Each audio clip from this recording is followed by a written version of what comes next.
Hello and welcome to All For United with me, John Foster, MUFC. Cracking lineup tonight. Connor's already in the comments saying the exact same thing. Natalie, you okay, mate? I'm doing good, John. I'm excited for this one.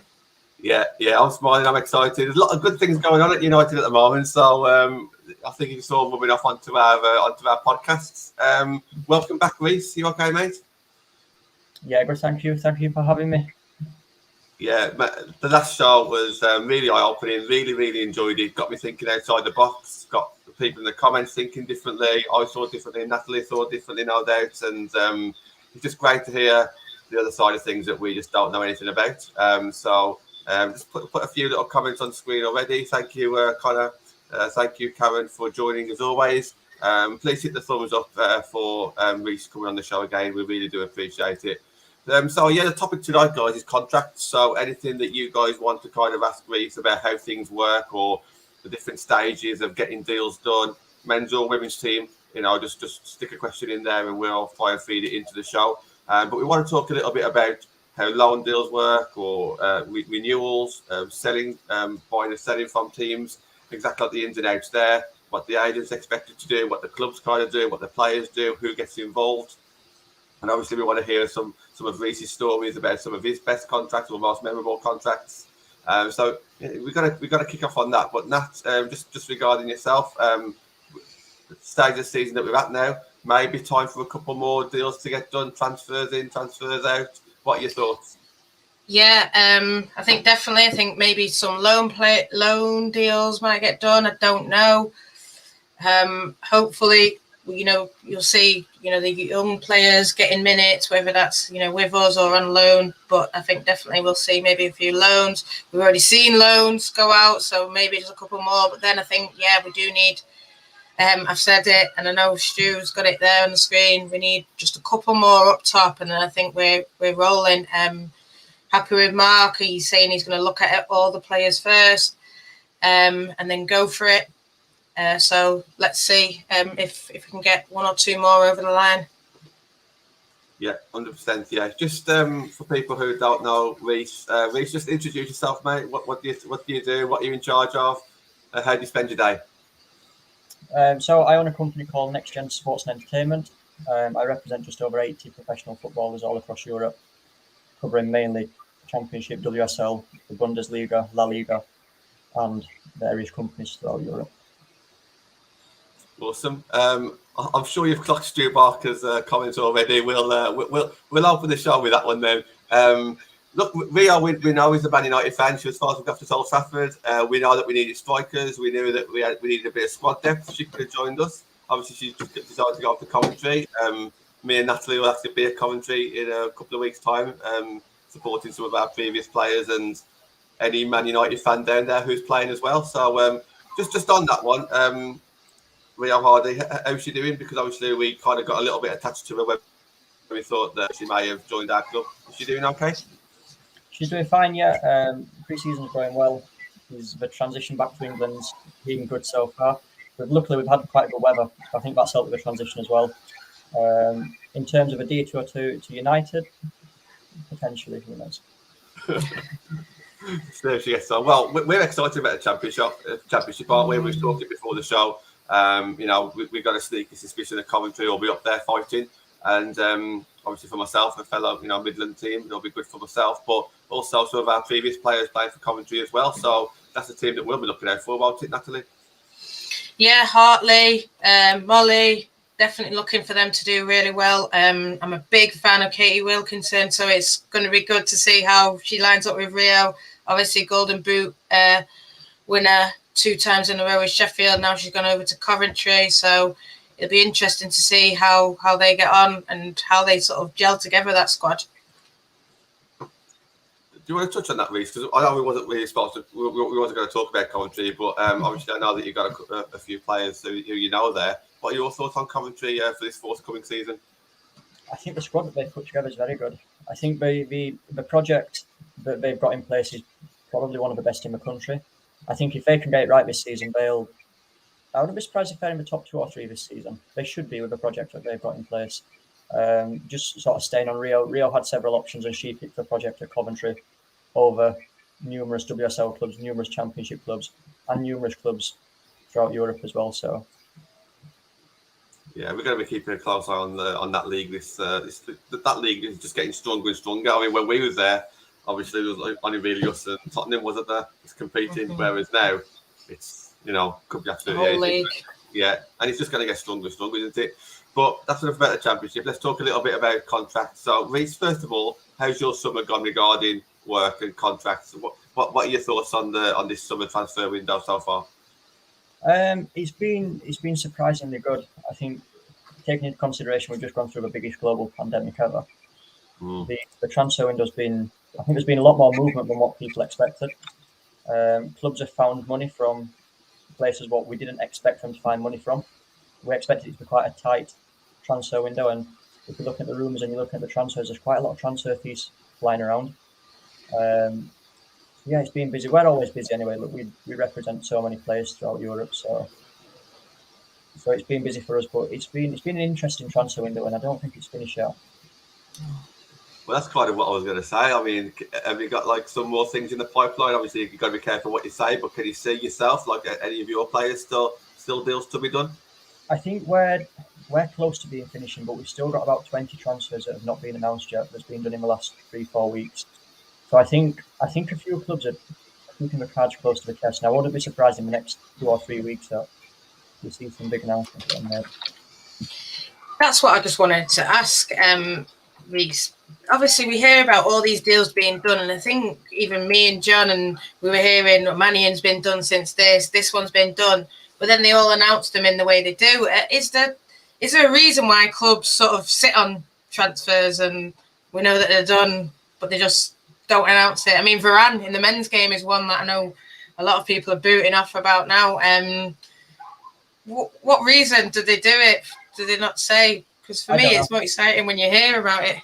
I don't know. I think it's strange sometimes when you see clubs announcing transfers at the same time as, for example, Jadon Sancho has just been announced, because there's absolutely no traction for the women's side. But I don't know why they sit on transfers or sit on announcements. Sorry, I think that's probably their internal strategies. But I find it strange sometimes when clubs announce signings at 4 o'clock when everyone's driving home from work. Yeah, for me, I think it's 2 o'clock is the best time, because I think it's, you just finish your dinner probably at lunch, so you're probably just coming off, and then you just all see it, and then you all get hyped sort of together. So I like the daytime ones, or your 5 p.m. when you're at home. But you're a bit tired then. I think the daytime, middle of the day, 2-3 o'clock are the good times. I mean, it's a sensitive subject for yourself here, Natalie, but obviously the Alex Greenwood one, when that announcement was that she left, I mean, that was at like 11 o'clock at night, wasn't it? Something like that. Well, yeah, I think that was, I don't know if Reece knows much. I think that was just sort of, don't know, maybe to put a bit of pressure on her, put a bit of pressure on Leon. Maybe, I had just travelled back from Norway that day, landed in my house because we had played in a pre-season, landed in my house, found out that she's left, so it wasn't good. I think it was maybe to sort of sneak it away, thinking no one would react. And I think the reaction from United fans, we're always awake. You can't sneak something under the radar. But what I do like is that another one that I love, who I'm going to miss, they did the Sancho deal at the same time as Lauren James got announced, and then I think we announced someone else, didn't we? We announced Hannah Blundell. They announced LJ. We announced Sancho on top of it, and then we announced another player, and I just thought that was just sneaky. So everyone was just looking at Sancho rather than Lauren. I did like that from United. I'm not going to lie. I mean, what are your thoughts on this, Reece, like regarding the timings of the announcements? Because obviously some teams may do it all in one go, or especially the outs, they'll do it all in one go. We stagger them. I like them staggered. I know a lot of people don't, but I think it just gives them a bit of respect that they deserve, especially if you're like one of the players who's been with us a long time. I think you need that day or two just to kind of give them the send-off that they deserve. What are your thoughts on like the timing of all the announcements from the clubs? I think they all should be staggered. Bear in mind, we're still trying to build an audience here, and I think if you announce everything in one day, you sort of get 2 days worth of publicity. But if it's staggered, you're staggering it over a 3 or 4 month period. So I don't know. Like I said, I think every club's got their own their own strategies. But you just mentioned there about the Sancho and the Lauren James and then the Fanner's announcement. I think it's sort of sometimes it's a little bit like a game of chess where clubs are trying to get one up on another club, and I think when you read into the strategies, it's quite interesting to see what some clubs are, how some clubs do it. But it's a little bit frustrating when they drop an announcement every 5 minutes before it's going out. Yeah, I liked how. I know going back to Coventry, but I liked how they did it. They just did it staggered. Every player got their own day. Whereas if you look at a team like, no disrespect to any teams now, but if you look at like Charlton, they just announced this is our squad now, go for it, and then it's just sort of a bit. Oh, I don't even know where to look. Oh, I didn't even know because they signed Becky Jane from Liverpool. That's a big signing, and it just got swept. They signed Elise Hughes as well. These are big signs, and I know that not everyone might not be a big signing, but you can't really react to, oh my God, like she's gone to Charlton. Oh my God, this one's gone, because it's just sort of like you say, it's all done in one. It's everyone out, everyone in, and then you think, oh, are they going to get more in? Because they've just done it the way they're going to do it. And I'm sure Reece will know more than me, like whether more people are going to join or they're holding back on things. But yeah, I do agree with the whole. It's better, and I know when our fans, some of them don't like how it is. They'd rather they hear the rumor and they want to know, and they will just want it announced. So like Manny, and when's it going to go? When's it going to be? And then you get. But then I suppose that builds the suspense, doesn't it, of it? And then it comes out and everyone's excited. Yeah, I think so. I think it's hard for me to comment on that because I think we've just done something similar with Rio Hardy, where we could have maybe come out 3 months ago and said, look, it's not United, unfortunately. But I think we've got to go back to the basics and think we're trying to build profiles of footballers. We're trying to build women's football. So whilst clubs and whilst journalists and whilst the general public are speaking about players and clubs, it's good for their profile. It's good for the overall sport of women's football as well. I just want to say that I'm thoroughly behind that as well. You've got to build people up so people actually want to start watching these players. It's you can say the same about like what we do with podcasts or fan channels or audio stuff. No one's going to tune in and listen to someone until they actually know who the person is, and you're not going to know until you have to put a bit of spotlight on them. By putting some spotlight on these players, by generating a few clicks. So I didn't even know who Rio Hardy was until I saw him in a United shirt at Old Trafford, because I've only been following women's football since United's come along, and I don't follow every team. I'll pick up a few players here and there, but obviously I've looked into it now, and all of a sudden in 2 or 3 weeks' time I'm going to watch a play in Coventry. So I agree. We need to build these players up. We need to give them the spotlight that they deserve, and then obviously people can check them out. Okay, if it's not their thing, then go and watch somebody else, but at least put them up there to at least give them a chance. Reece, just your thoughts on like some of the deals that has been that you have been involved in this summer. Is there any like kind of standout ones that take you eye? Overall, or ones that I've been involved in? Bit of both. I think there's been quite a few. I think there's been quite a few shocks as well. I think the Lauren James one, obviously, that's probably the pick of the bunch. I think the strategy at United has been interesting to watch from the outside. It's interesting to find out what sort of strategy they're going for. If they're going for next season, whether they're going for a 3 or 4 year plan. I think looking at different clubs from an external point of view, I think it's been interesting to watch how certain clubs have gone about it. I think if you look at for example, the Liverpool squad, it tends to be players that the managers know. So I think Matt's done a little bit of a Neil Warner. So yeah, it's been an interesting transfer window, I think, and like I said, I don't think we're far from finished yet. Yeah, I just want to know your opinions, Reece. I know you sort of touched on it there, but I think when we first had you on, it was kind of a bit, where you don't know where Man United are going to go, and then obviously we've done what we've done, and obviously Mark Skinner's come in. Just your opinions on if you see United adding any more, and if just general opinions on Skinner and how we've done so far, because it's well known that these were Casey's deals. So obviously now a new guy's come in, he might want some of his own players, maybe. I think you've just mentioned there that they've done Casey's deals. I think it's interesting to find out who's signing the players, and if Mark's not happy with the signings, then it makes you wonder what influence and what power he's got at the club. I think I think there definitely needs to be more players coming. When you look at the strength in comparison to some of the other clubs in WSL,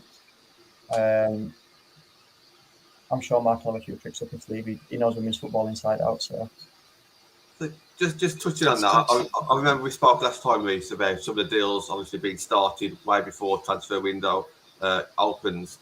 Do you reckon there's actually time to kind of still get a deal done? Like if it started from now, to say Mark Schiller just starts thinking, right, okay, these are the type of players that I need. Do you reckon we can actually get deals done from like the initial conversations now?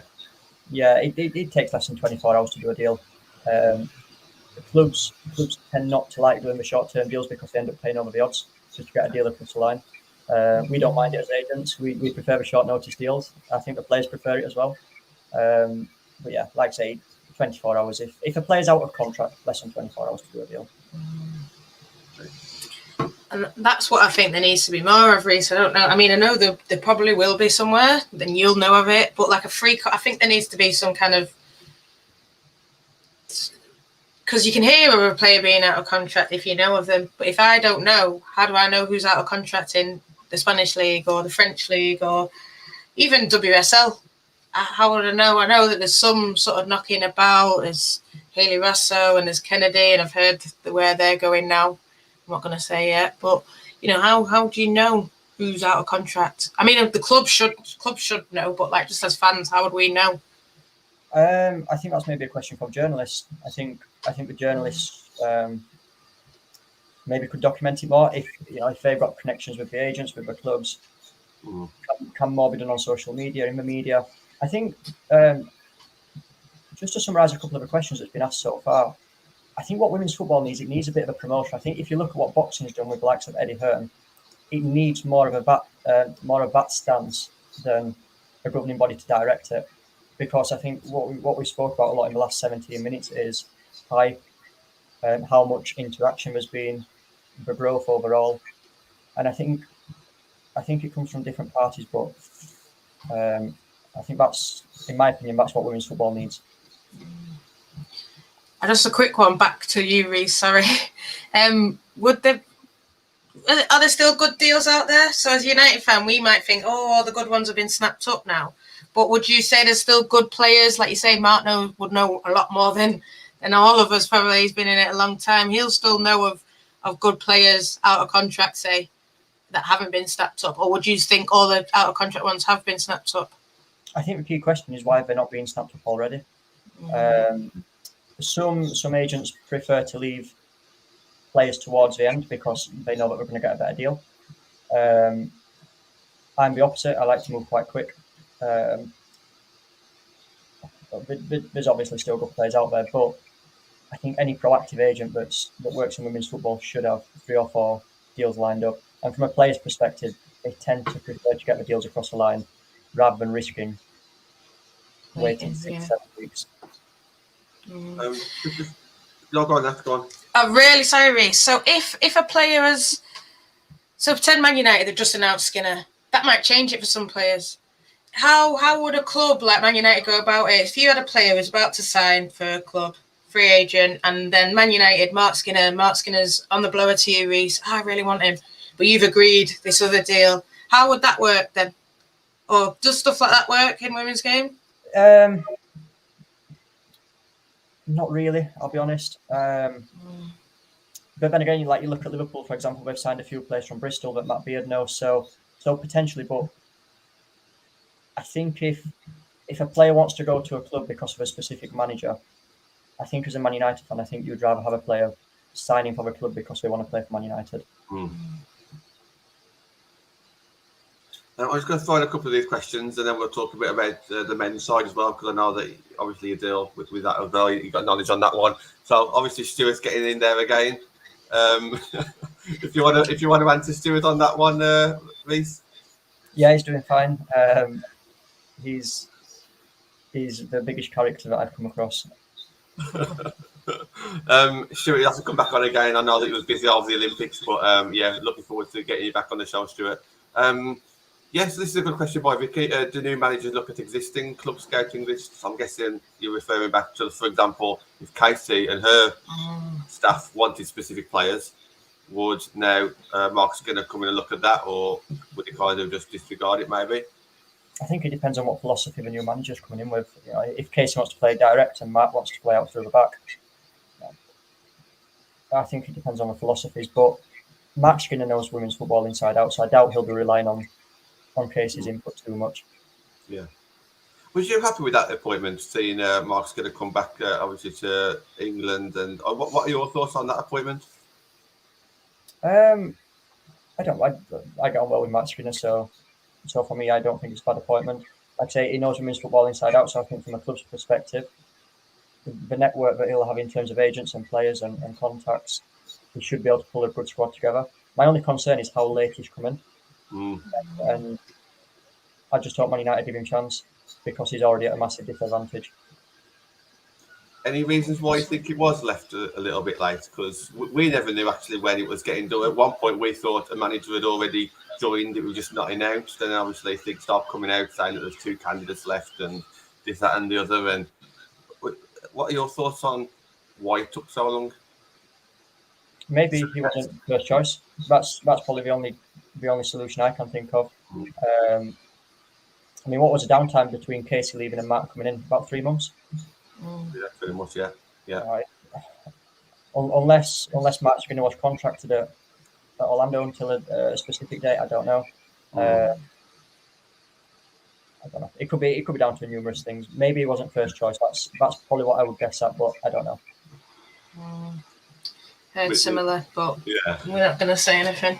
Okay, we'll move on a little bit then. So obviously, just on the men's side as well. Obviously, Sancho's joined. Looks like Varane is going to be announced. If it hasn't been announced already, I've kind of lost touch with Twitter at the moment. So many pictures of him in a United shirt that's been manipulated. What are your thoughts on like the men's side at the moment? Because obviously we started 2 quality players. United have. We've seen obviously Messi go from one top club to another top club. Kane, 150 million, potentially going from Tottenham to City. Jack Grealish, 100 million. There's some big money deals floating around this summer.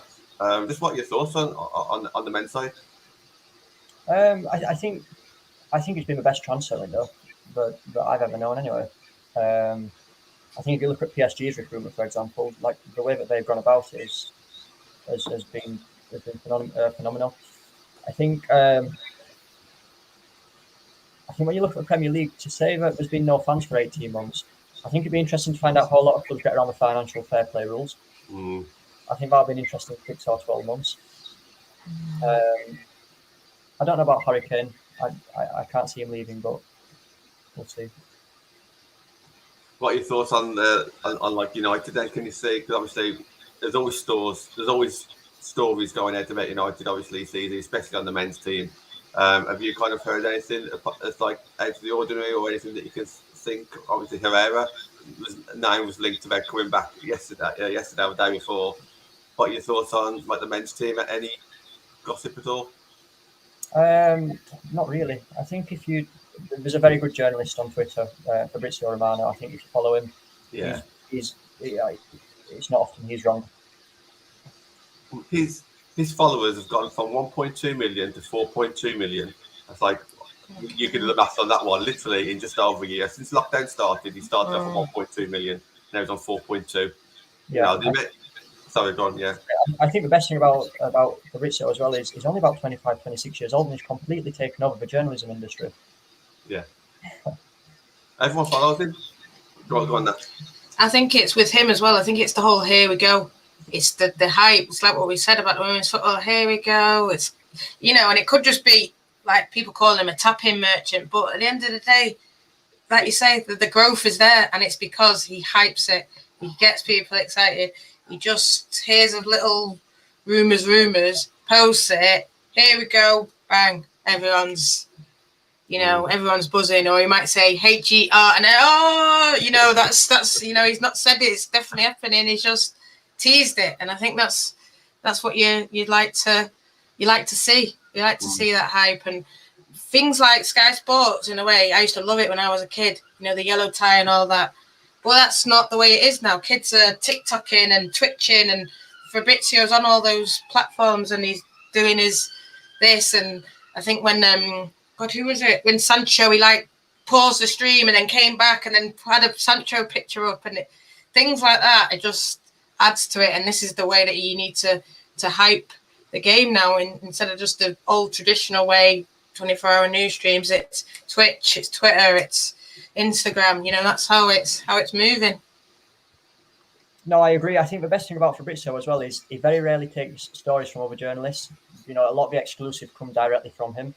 I don't want to be too critical on journalists because I know what their job is, but there's a lot of journalists that tend to take stories from other journalists, and then I find that quite frustrating. I think that would annoy the life out of me if I was a journalist. Definitely, yeah. Too. And he rarely gets things wrong as well. He doesn't really say things until he's got confidence. So that's obviously the difference between him and a lot of others. Just before we jump on to another Stuart question, whilst we're talking about the men's team, Paul Pogba. So obviously he's coming into his last year now, and we'll talk about the women's team shortly, about players in their last season. Massive, obviously it's a massive deal with Paul Pogba. What are your thoughts going into this season now? Because obviously if it gets to January, he'll start talking to other clubs. Do you think secretly he's already talking to clubs? Just what would be going through everybody's mind at the moment? United, Pogba, his own agent. I think what will be going through Mino's mind and Paul Pogba's mind is if a club can save 100 million on a transfer fee, probably 60 million of that's going to go back into the salary in 12 months' time. So I think from that perspective, I wouldn't be surprised if Paul Pogba just rides it out at Man United next season and then leaves on a free in 12 months' time, because he'll double his salary that way. Do you think that rule's fair though? I mean, I agree. I think that's what's going to happen as well, and I can see why. I can see from all angles. But why should the player just run it down and not sign a contract knowing full well? I can see why, but should it be allowed? I mean, obviously it's up to United to offer that contract, but why should United pay over the odds or pay an amount that they don't feel is fair? Because potentially every player could end up doing that, couldn't they? Or maybe not. I think from my side on that, the only part of it I see taking a risk on that is Paul Pogba, because if he waits 12 months, he could be potentially left clubless. He's not going to be, but he's taking all the risk of not signing a contract. Yeah. I think I use this term quite a lot, and it gets me into trouble a little bit, but we have to bear in mind that players are commodities and they have a market value. And I think what Paul Pogba will be doing is he'll be looking at his commercial worth. He'll be looking at Jack Grealish signing for 370,000. He'll be looking at Messi signing for 500,000 a week. He'll be looking at what Mbappe's on and Neymar's on, and in Pogba's mind, he's still at that level. And I think if Paul Pogba's only on 300,000, he's probably thinking, I'm below my market value. And I know, no doubt Mino Raiola will be thinking the same way as well. And I mean, what I've heard as well, sorry, so I'm not just jumping in, but is that he's sort of, I heard United offered him a big, like half, even more than Messi, or on the same as Messi. But, he's taking the risk in that he could go out, play for United, get injured, and that could be it, So I do agree with you about taking the risk. And I think United, in a way, they've allowed it. I mean, I was on another podcast before just talking about the men's team, and it was on So's channel, so go and check that out. She's a friend of the show and stuff. But it was sort of said, United, when a player gets down to the last 18 months, that's when you should be selling them. You shouldn't be waiting, I hope we can convince him. No, it should be, bang, he's in the last 18 months. You know what's going to happen, going to run it down. If they've not signed it by then, it's time to look at selling them on, really, that summer. So you're not in a situation like this where, everyone can see what's going to happen. It's different in the women's game, though, so I'd like to go on to that one. No, I agree. I think just one more thing on the Paul Pogba. I think Man United need to put that on and look at Paul as a commodity on the balance sheets, and say, is he worth a potential 180 million that they're going to get from UEFA if they get into the top four? And if he's going to make that difference, then he's potentially worth that risk of running down that contract. If they can get rid of him now, get 80 million, and bring, for example, Jack Grealish in for 100, I think. I would like to see clubs maybe be a little bit more stricter on that and sell players in the last 12 months of the contract. I mean, I think the thing with Pogba and me, the way I see it, is Pogba, it can be the difference between us winning the league and not winning it, yeah. So if he wins us the league and then goes, fair play. Whereas I think if we sold him now and maybe got 80 million, we're not going to get a Paul Pogba for 80 million. in my opinion, not so late in the day now. Even if we had sold him at the start, maybe got Grealish. I still don't rate Grealish as high as Pogba, so there would have been no point in that as well. I think that's the issue. I think if Paul Pogba's on 300,000 and then Jack Grealish should just run a sign for 370,000, if Paul Pogba has the same mindset as you as I'm better than him, I should be on 450,000, and Man United aren't paying the 450,000. That's where you've got to stand off. It's a fair comment, isn't it? Yeah. So Stuart's back in there again, asking about professionalism on the tiers 2 and 3. We kind of touched on this a little bit, didn't we, before we went live about the championship going almost full time. But yeah, what are your thoughts on those second and third tiers getting stronger? It's an interesting one. I think 2 years ago, the National League was the best division out of all three. I think if you look at what Southampton are doing, the project there is unbelievable. Similar to Ipswich, I'm not quite sure how they are financing the full-time contracts. I don't know. I think from a business perspective, I think when you look at someone like Ipswich, I don't know how financially stable they are as a club overhaul. Yeah, I think it'd be an interesting one over the next 2 years. What will happen with clubs like that? I just don't know if the National League doesn't rush into professionalising it, because the Championship are at risk of doing that now. Chris has got a comment. I'm not too sure if you know where Chris is. Any keepers on the move from NextGen Sports? Potentially. I think in terms of keepers, I think we're probably the strongest sports management company in England, pound for pound for keepers, because we've got the likes of Sean, Olivia, Lucy Thomas. They're all international players, so keepers are a funny one, because keepers always get the most interest every single transfer window. So yeah, potentially there may be one more movement. Well, we got people in the comments, Stuart again, asking about the women's team. So we will move on. We're just going to talk a little bit about Jackie first, and then more about like the actual how the renewals work, how loan deals work. When this, that, and the other. So we'll talk about that now. And hello, Craig, in the comments. Thank you for joining us. So obviously Jackie's going into her last year of her contract. What would the process kind of be now? Would talks have already happened by now, or would talks kind of start from now till January?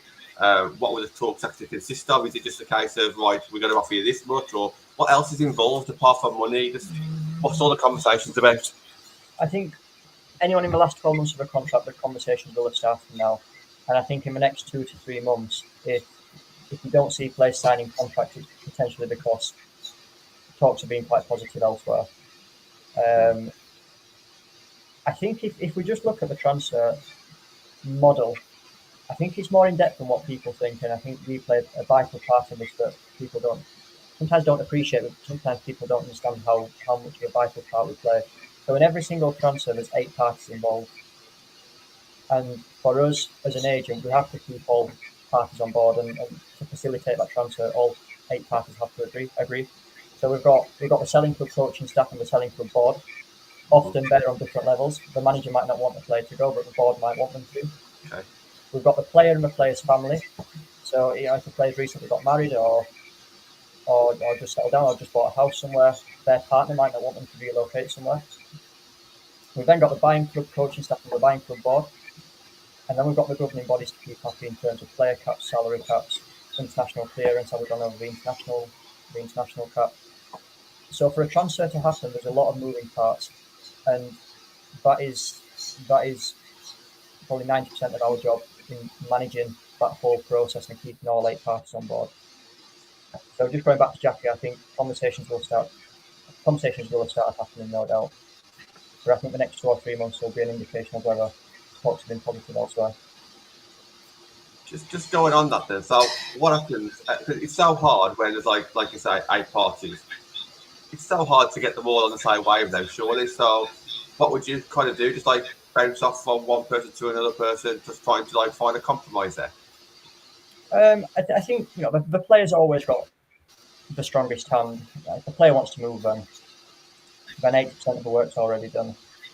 There's a lot of steps in terms of in terms of completing the transfer, and I don't think people appreciate sometimes how complex this is. So there's about 13 steps in completing the transfer, from the initial conversation between me and the buying club, to then me and the player to find out if the player even wants to go to the buying club, then the buying club and the selling club having a conversation to potentially agree a transfer fee.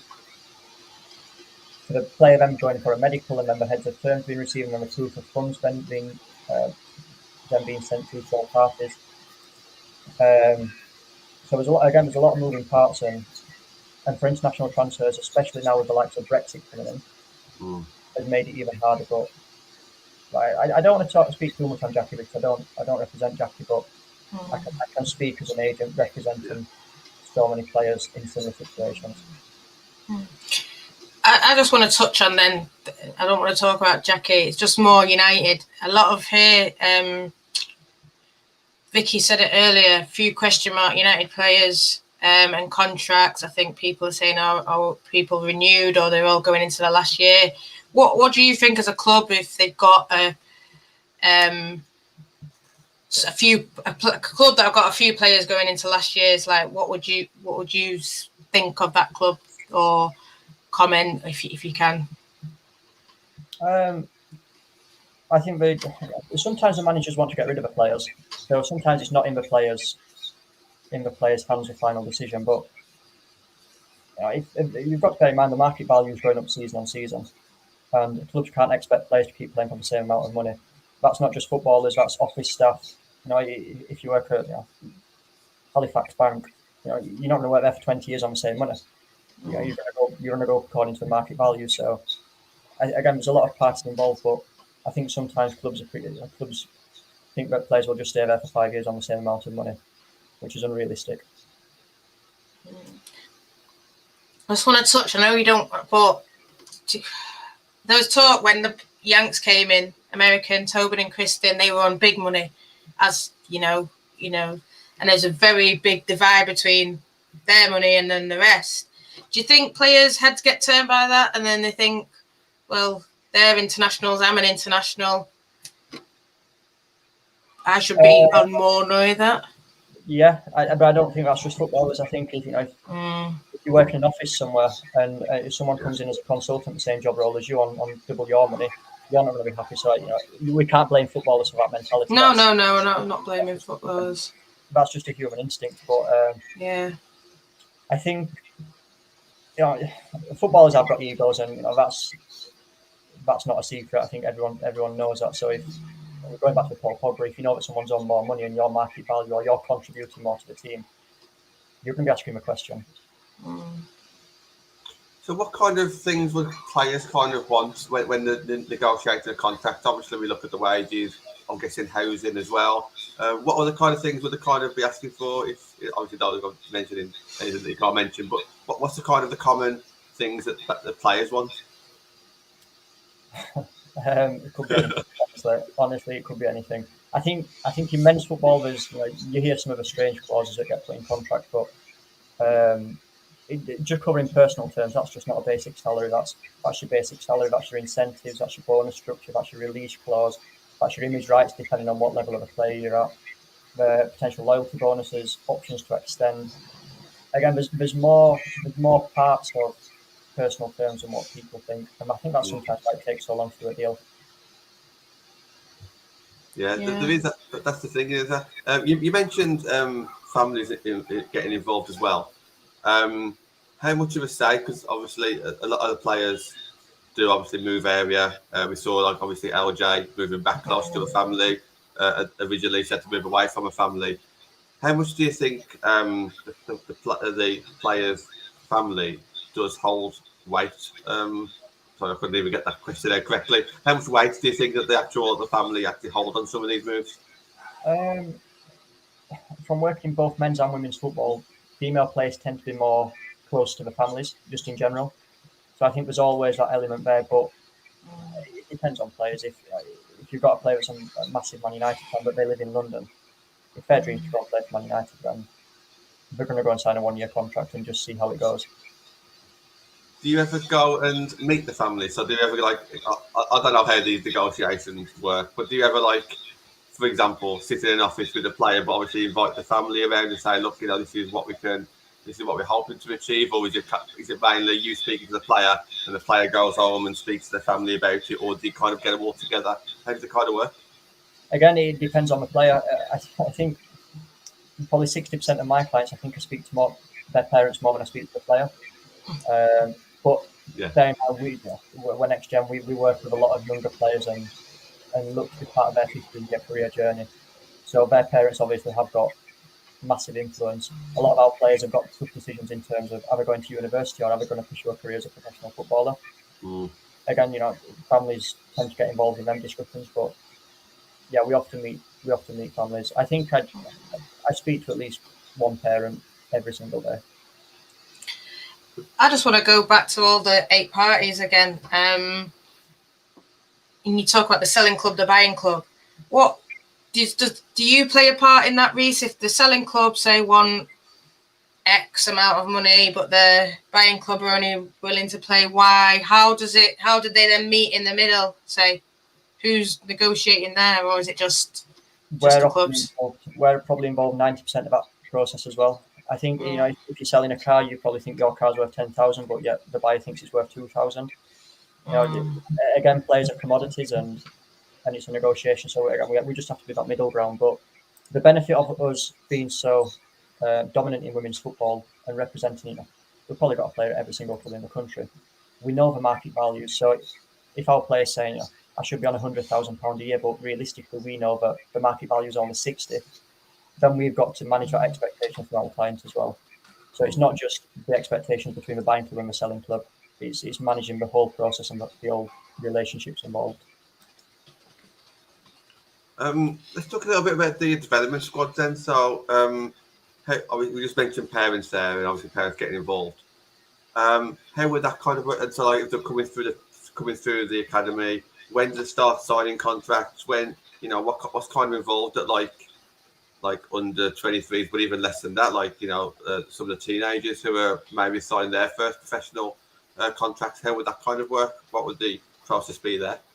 In women's football, they don't tend to sign contracts until they turn 18. Now that's something that has to change because clubs are losing players. I mean, look at Arsenal, for example. There's a lot of players going to Man City, and I think if we're looking at monetising and making women's football sustainable, we have to implement structures such as the scholarship system or the academy system and put them on youth contracts or part-time contracts. We can't just keep letting players go for free, otherwise there's no money ever coming into women's football.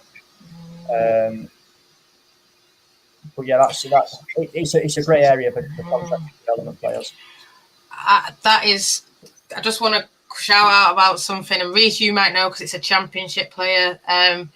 But Sophie Hilliard has gone to, and if you can't answer it, don't worry. But she's gone to Charlton. We saw a picture. She was a development player for us. I've always said she's good, quality keeper, and she's just gone to Charlton. And like Ruby Mace, just got up. She wasn't on a contract and could just walk over to City and sign a contract with them. Sophie's obviously got up. Her family is down south. I wish her the best, but for me, as a development player, we took from Bristol, we brought her up here, and there's no security in what we've even though it was a COVID year and that, but we put that effort into her, and yeah, she just got up and can do that within her right, but it makes it frustrating then for fans, because I know a lot of fans who went to go and see her at under 19, still support her there, but it's a keeper that I saw a lot of potential in, and potentially being number one. I can see her being number one for England, and then it's sort of like we've lost that talent, and there wasn't even anything United could do about it, and it makes it sort of makes you think, like you said, business. You put in this effort into your development squad. For me, I think we've got one of the best ones, along with Aston Villa, and she was, for me, a fantastic player, and it's actually you can see how a bit passionate I'm getting about it, because she's gone now, and it's within her right. I don't know if you know much about that deal or if you've heard anything, but yeah, I know a little bit just from rumours that I've heard in the last few days, but this is happening all over the country, and we're as bad as this for anyone, but we're only exploiting the regulations from the FA, so the FA need to crack down on that. But I mean, imagine how the RTC managers feel and the technical directors of clubs, because they're producing players for other clubs. So the FA need to crack down on it, but they need to implement a scholarship type contract for younger players, whether it's a dual career or however that looks. It happens in men's football, but I just want to make one more point on that. If Sophie Hilliard has gone to Charlton, then Charlton will have to pay compensation to United, but that compensation is so minimal. Okay. It's not worth the it's not even worth raising the invoice half the time. So the FA need to make that, because it's a way of making women's football sustainable. Yeah, it's frustrating as a fans, I suppose. I mean, I wish her well if she's gone there, and I know Namrat is asking, is it permanent? It looks like it's permanent, but it's just frustrating as a fan who really wants to see her do well, but thought it would be in the red of Man United, I suppose. Just two players who have signed a new contract but gone out on loan. Our two goalkeepers, Bentley and Rambo. One's gone to Bristol, one's gone to Birmingham. Just wondering how loan deals kind of work, in the sense of obviously it's going to work for everyone, but is that still the same 8 parties? Would it still kind of be the same kind of thing? Because obviously they're signed with the club, but so they've re-signed with the club. But what would they have re-signed if they knew that it was going to go out on loan? Would there be more questions asked kind of there about, okay, so what's my future going to be, or these kind of questions? I think if one of my players was going out on loan and we only had 12 months left, I think we'd only agree to the loan deal if we could have an extension, but we'd sign the extension before the loan deal went through, because the club staff need to be looking at the player, and if the player's on loan somewhere and they're still second choice, it's a bit of a pointless loan. I know we touched on this the last time I was on here. I'm not the biggest fan of loan deals anyway. Sometimes I don't like the concept of players, of managers developing players for other clubs. I'm not the biggest fan of that. I think young players need to be settled somewhere. I mean, just on Rambo and Bentley Nats, obviously, I think one of them signed a 2-year deal and the other one signed a 2-year plus 1. They've now gone out on loan on that first one. I mean, they're signing 2 or 3 year deals are quite a long time, but that there's possibilities that one of them might not even come back to the club. I mean, it's good that they got that security there regarding their contract, but what are your thoughts on that one? I think it's something I've always said. For me, I think Rambo is our future number one. I can see it her being the number one, maybe in England in a couple of who knows what she does in Birmingham, and if she does well, I can see her definitely breaking in that England squad. In terms of what Reece said, in terms of he didn't like it, he doesn't like it, but for me, I think it's good for Man United. I know it's Birmingham developing our players, but I think she needs to play now. I think I've always said about when she went to Sheffield and then COVID strike, she only played 2 games. That was her playing regular football. She needed that. And I just think at Man United, if we're going for Champions League, I don't think she's ready yet fully. I think she's a confidence player. When I see her playing, she needs a couple of games to settle into it, and then I see the best of her.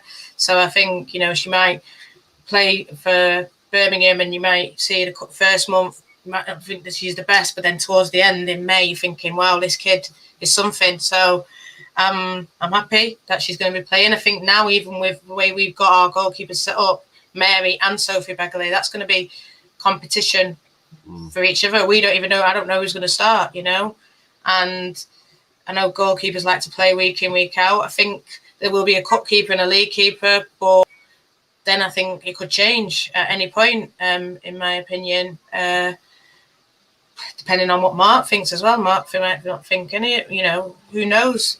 Casey might have thought Mary, Mark might think Sophie, who knows? And, it's on those two. Obviously, I mean, Sophie's coming, I think, sort of under the impression that she's a 2, but that she could be 1. And for me, I think Rambo, she's just 19 or just 20. So I think, like you said, young players need to play, and it'd be great if it was at United week in, week out, but I can see why it's that loan and then comes back, in my opinion. No, I actually agree on that as well. I think the decision which she's made to go to someone like Birmingham, because she's going to get work this season. There's no doubt about that. I think it maybe says a lot about her character as well. The fact that she's willing to take a bit of a risk and go to a club that's probably expected to finish towards the bottom. That might backfire. I don't know, but credit to her for actually taking that loan deal. Just a quick. Sorry, no, go on, Nat. No, mine was just a separate, total new point that Matt Crane's just sent me. It's about contracts, but I don't know if you want to go into this, John, or if you're happy for me to ask. Quick one from Matt Crane. It's just about tier 3. I don't know how much you know, Reece, but he just basically asked why tier 3 and tier 4, it's only 7-day notice on a player. Is it because they're semi-pro? Basically. It's because they're not contracted. Again, it's I have more arguments with managers and clubs because of this, and I think managers think it's my fault. It's not my fault, if the FA change the rules and I can't do it. But if there's a player flying in the National League, a striker that's going to score 30 goals, and the managers can't expect to keep that player there forever.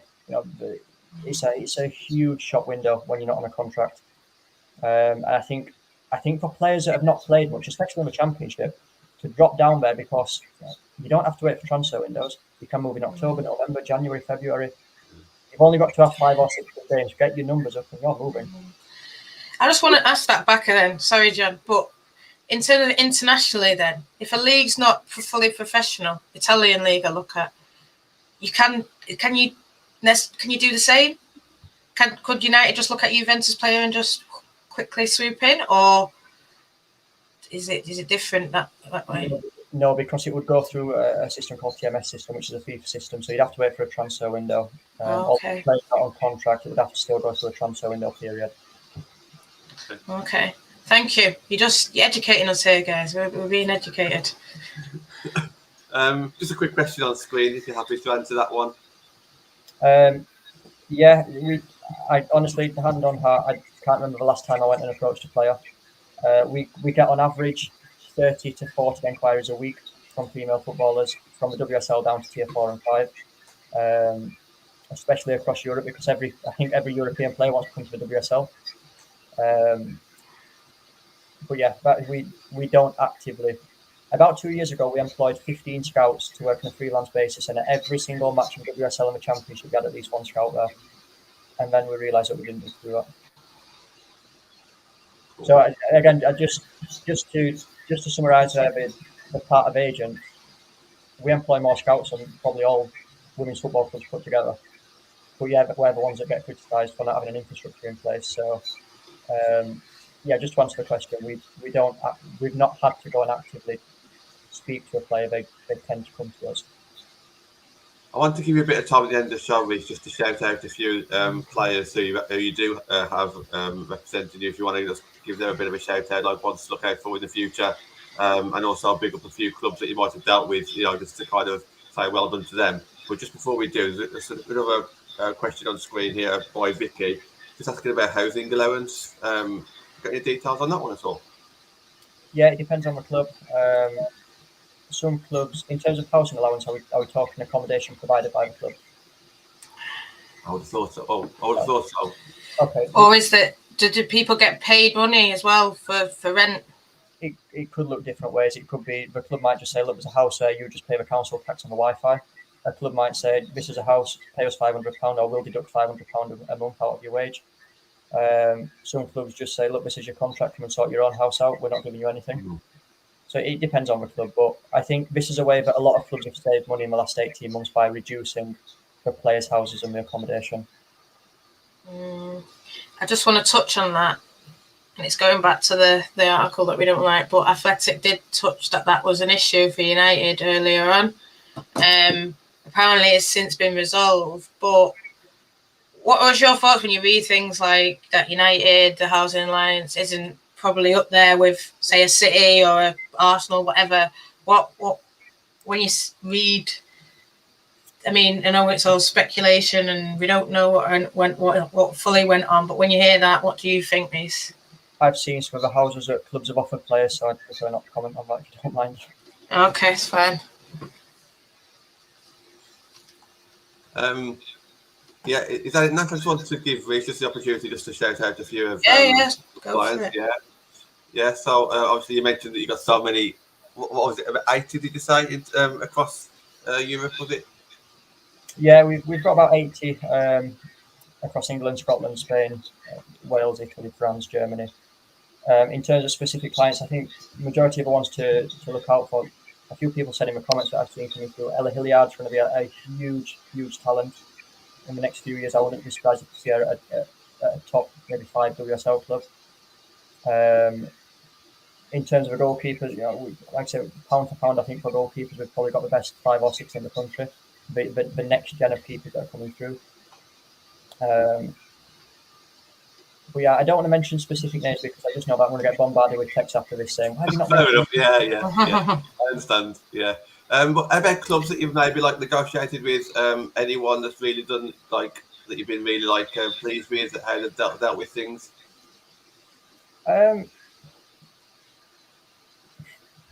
Majority of the clubs are quite good to deal with. There's a few clubs that are horrendous to deal with. Not just for me, but for the player as well. You know, there's a lot of clubs that don't allow the managers to speak to the player before the player signs, which I find absolutely bizarre. Yeah, the majority of the clubs are quite good to deal with. The European clubs are obviously better than the English clubs. We touched on this last time. Majority are quite good to deal with, though. Go on, Nat. Did you want to say something? No, I think Reece. I mean, like we said about the Championship, we're going to go and see Coventry. I'm a little / big Sheffield United fan. I know you've got Ocean down there. I think, is that right? Sheffield United, yeah. Sheffield. Rima. Oh, Rima. In my opinion, probably in the top 3 technically best players in the country, in my opinion. 100%. She scored a fantastic goal versus Huddersfield the other night. Rima is a player that I've watched a bit of, and I think she needs to believe in herself. I rate her, so I'm sure she might tune in. I rate her highly, very, very highly. Like you say, the skill in her, the goals that she can score. I'm excited to see her this season. I think she's going to bang a few. Rima's one of the best players, honestly, and she's unbelievable to work with. You know, she's so grounded, so humble. She just loves football, but she just wants to play. And I feel a bit sorry for Rima sometimes. I think she gets misunderstood on quite a few occasions. But as a player, for me, she's up there with the best in the country. Yeah, don't worry. I know, but yeah, Rima's a good one. Good egg. I like her, man. She's my fave. I was going to wrap up. There's just a couple more questions on screen. I understand where Vicky's coming from here, where with clients do plan to keep moving them up the leagues, etc. Obviously, it's not that easy. It's down to their own performances on the pitch as well. But is that kind of like the aim, to keep on trying to get them to maybe a better club? Yeah, absolutely. I think for me personally as an agent, I don't get much of a buzz going and representing someone at 28, 29, 30. I prefer to work with someone from 17, 18, 19, 20 and be part of a 15-year process. So we can look back in 15 years and say, you started here on a non-contract in the development squad and you're now on X amount with 3 corporate endorsement deals. So that's the way. But there's so many players that we represent, but you know, in 2, 3, 4 years' time, these will be regulars in WSL, and we know that without a doubt. Last question then from Craig. Don't mention any clubs, but have you actually dealt with any clubs that you would have worked with again? Yes, 100%. I don't know. And Reece, you can say no comment. It's fine. I'm perfectly fair. But do you see United signing anyone? I'm guessing yes. Is there any names that you wanted to give us to make us happy, or you might think? None of my players will be going there now. I know that. I don't think it's fair for me to comment on other players' age, on other agents' players, but I don't think their transfer window's finished yet. But from the rumours that I am hearing, I think there'll be 1 or 2 fairly big names coming in. If they come off or not, I don't know. That's what I've heard, Reece. Let's go. Let's go. We're going to do it. We're going to win the league, people. Get ready. We are hearing the names. And if it's come on Twitter yet, though, because I keep on typing in this player's name. I keep typing in this player's name with Manchester United after it, and things from 2020 is coming up, so I'm still waiting just to see something. But it'll be on there soon. Win the league. On that note, we will call it a day.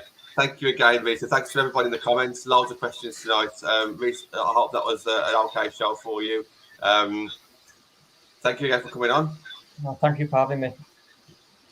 We've got a lot of things planned. Obviously, we've got the same kind of ambition to kind of grow the game, and we know it's not easy, but if we can help each other out, that's great. And I think that's kind of what we're going to be doing over the next season. So, if you've enjoyed having Reece on the show, please hit the thumbs up. He will be back on again, hopefully with maybe some of his clients as well in the future as well. So let's just see what we can do there. Natalie, as always, thank you for joining me. And plan for the rest of the week is Friday night fan forum tomorrow, Saturday night live with Ben and Matt, and then roll into next week. Happy days. Happy days. Guys.